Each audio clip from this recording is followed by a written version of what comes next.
Hello दोस्तों, नमस्कार। आपका स्वागत है मेरे चैनल पे। टेस्ट पेपर 34 के साथ आज हम हाजिर हो गए हैं, है ना।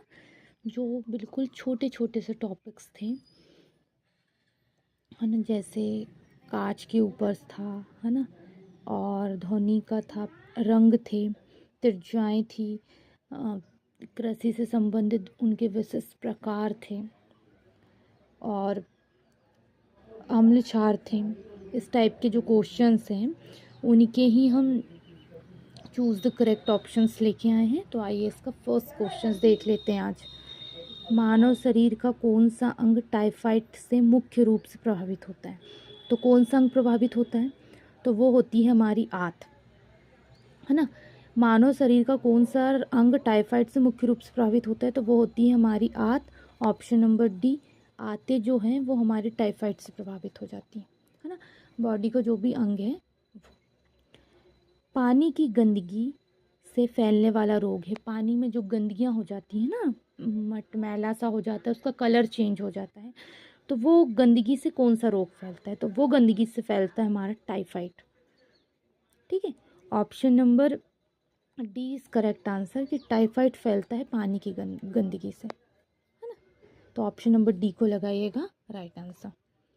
कैंसर अस्थि मज्जा के कौन से भाग को प्रभावित करता है? तो वो ल्यूकोमिया, है ना। जो ल्यूकोमिया है वो करता है प्रभावित कैंसर। अस्थि मज्जा के कौन से भाग को प्रभावित करते हैं? Leukaemia. Option number B is correct answer. Option number B लगाइएगा। कैंसर जो है वो अस्थि मज्जा के कौन से भाग को प्रभावित करता है? तो वो है कि ल्यूकोमिया। ठीक है। एक्यूपंक्चर जो है वो सबसे अधिक में प्रचलित है, मतलब कौन से देश में सबसे अधिक प्रचलित है जो एक्यूपंक्चर है? तो वो है हमारा चीन, है ना। चीन में सबसे ज़्यादा एक्यूपंक्चर प्रचलित है। तो option number C is correct answer, चीन। MMR का टीका किस बीमारी में दिया जाता है ना। मतलब बीमारी हो जाती है उसमें MMR का टीका दिया जाता है। ये इसका बोल रहा है फुल फॉर्म कि किस बेस पे दिया जाता है। तो option number 20 correct answer, measles, mumps और रुबेला, है ना। ये जो बीमारी होती है उसमें MMR का टीका दिया जाता है। ये एम से मम्स और रुबेला, मीमसेल्स, मम्स और रुबेला जो होता है उसके लिए MMR का टीका दिया जाता है। Option number 20 correct answer.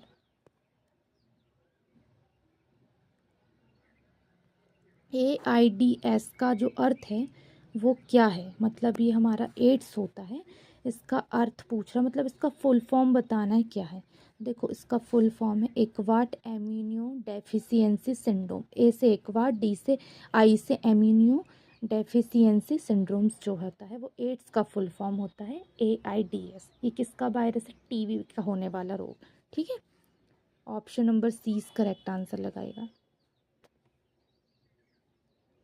जीवाणुओं की रोम जैसी संरचना को कहा जाता है। जीवाणुओं की जो रोम जैसी संरचना होती है उसको क्या कहा जाता है? उसको कहा जाता है फ्लेजिला।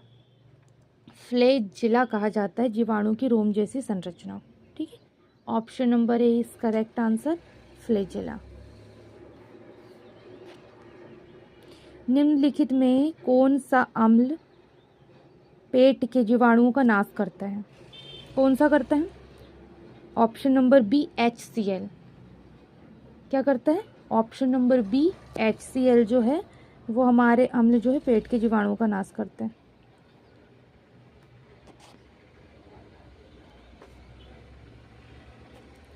हीमोफीलिया एक अनुवांशिक रोग है जिसका परिणाम है, क्या है? उसका जो परिणाम है वो है हमारा रक्त का नहीं जमना, है ना। हीमोफीलिया जो है एक अनुवांशिकी रोग है, तो इसका परिणाम क्या है? इसका परिणाम है रक्त का नहीं जमना। Option number D is correct answer, रक्त का नहीं जमना। हीमोफीलिया जो रोग होता है उसमें रक्त नहीं जमता, बहता रहता है। ठीक है। और रक्त का थक्का, ये बोलते हैं ना, रक्त का थक्का सहायक, हीमोफीलिया वही रोग होता है, रक्त का थक्का। जमाने में कौन सहायक होता है? विटामिन के। तो हीमोफीलिया रोग किससे होता है कि ये एक अनुवांशिकी रोग है जिसमें आपको अगर कहीं कट लग जाए या कुछ चोट लग जाए तो जो खून है वो बहते रहता है, उसमें थक्का नहीं जमता है ना, ये रोग कहलाता है। एक्यूपंक्चर क्या है? क्या होता है एक्यूपंक्चर? एक्यूपंक्चर होता है सुइयों के माध्यम से उपचार करना, ये एक्यूपंक्चर है। सुइयों के माध्यम से उपचार करना ही एक्यूपंक्चर है। Option number C is correct answer लगाइएगा।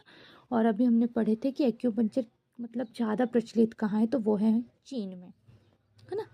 यहाँ से हमारे 10 क्वेश्चंस कंप्लीट होते हैं, इनको बाकायदा देखिएगा। कल नेक्स्ट इसके आगे 11 नंबर के क्वेश्चन से स्टार्ट करेंगे। आज के लिए बस इतना ही, धन्यवाद।